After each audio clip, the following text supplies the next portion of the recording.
Hello everyone, welcome once again. Today we are going to start a new chapter of 7th standard, that is respiration in organism. First of all, let's know what is respiration. So respiration is essential for survival of living organisms. So we used to say what we respire. So what you will say, we used to take oxygen and we used to inhale carbon dioxide. This is what respiration is. But no, this is only part of respiration and this process is called breathing. So breathing and respiration are two different things because breathing comes under respiration only. Now what is respiration? So respiration is basically a breakdown of food to release energy. It releases energy from the food. The food that we take in the form of glucose, C6H12O6, it will break down in the presence of oxygen to give carbon dioxide, water plus a lot of energy. So energy is released as a result of respiration. This is what respiration is. The oxygen we inhale is used to break down glucose. C6H12O6 is the form of food that we eat.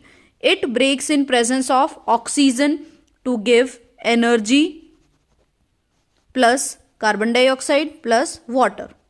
So this is breakdown of food. Food breaks to give energy, carbon dioxide and water. The oxygen we inhale is used to break down glucose into carbon dioxide and water. Energy is released in the process. The breakdown of glucose occurs in the cells of an organism. So this is also called cellular respiration. And this is also called aerobic respiration. During heavy exercise, when the supply of oxygen to our muscle is insufficient, food breakdown is anaerobic.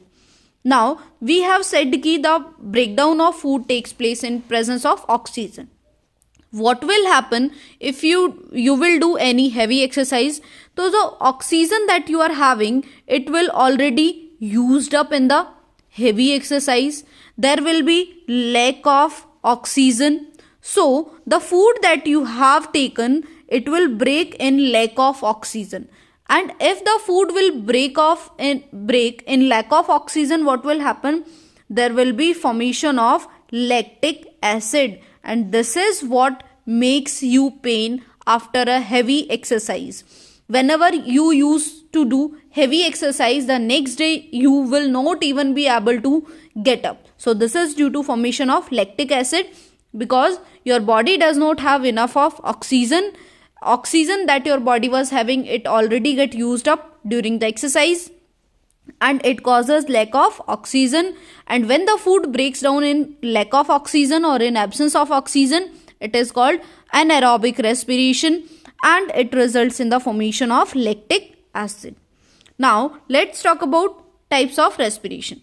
One is external respiration. It is also known as breathing. That we have said taking in of oxygen, taking in O2 and giving out CO2, it is called breathing. It is a process of inhaling oxygen from the air into the lungs and expelling carbon dioxide from the lungs to the air. This is we know as breathing. Exchange of gases both in and out of the blood occurs simultaneously.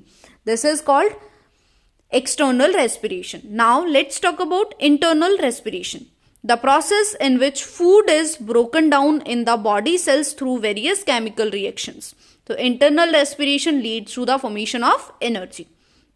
Now internal respiration are further classified into two parts. One is aerobic, that we have already discussed. Aerobic respiration takes place in the presence of oxygen. Carbon dioxide and water are the end products of aerobic respiration. Aerobic respiration happens in most of the organism. In most of the human organism, aerobic respiration takes place. Aerobic respiration results in the formation of carbon dioxide, water and energy. So this is what aerobic respiration is. Now, anaerobic respiration. Anaerobic respiration is the respiration which takes place in the absence of oxygen.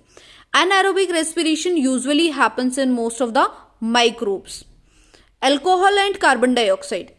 Anaerobic respiration leads to the formation of alcohol and carbon dioxide, and these are the end product of anaerobic respiration.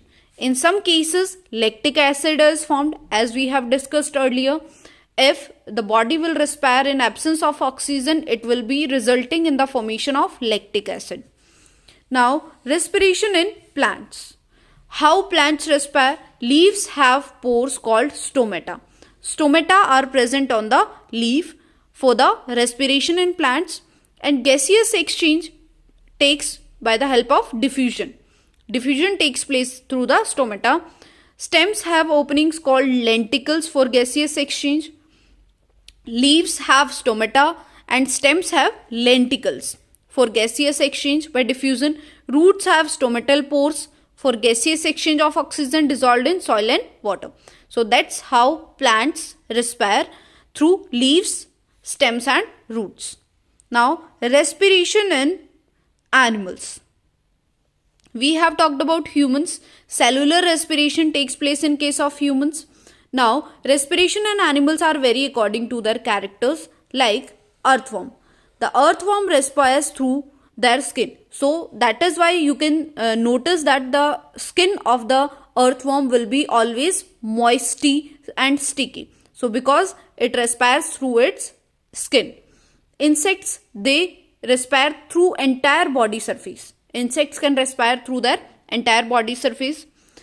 Fishes, they respire through their gills. As we have lungs, similarly fishes have gills. So they take the dissolved oxygen from the water bodies. Frogs, they respire through its thin, moist and smooth skin when in water, and by lungs when in land. So frogs both have lungs and skin. They can respire through lungs, also through skin. When they are living inside the water, they used to respire through their skin, and when they are on land, they used to respire through the lungs. Now, respiration in humans. Respiration in humans, the inhaled air passes through the nostril. Once you have inhaled the air, it will pass through the nostrils. After the nostrils, it will go into nasal cavity, and then it will enter into lungs. From the nasal cavity, the air will go into the lungs through the windpipe. This is windpipe. It is also called trachea, and these are the nostrils. Breathing is a part of the process. As we have said, breathing is part of process of respiration, during which an organism takes in the oxygen rich air. You will take in oxygen and gives out carbon dioxide. Carbon dioxide will be exhaled after the for the exchange of gases vary in different organisms. During inhalation, what changes occurs to our body during inhalation? Our lungs expand. Lungs will expand and then come back to the original state as the air moves out during the exhalation. During inhalation, lungs will expand and it will come to the normal position after exhalation. Increased physical activity enhances the rate of breathing. The physical activity more you will perform, the breathing rate will be more better in your body. In animals like cow, buffalo, dog and cat, the respiratory organs and the process of breathing are similar to those in humans. Breathing is a physical process, whereas respiration is a chemical process that takes place. So that's all about this chapter. I hope you liked the video.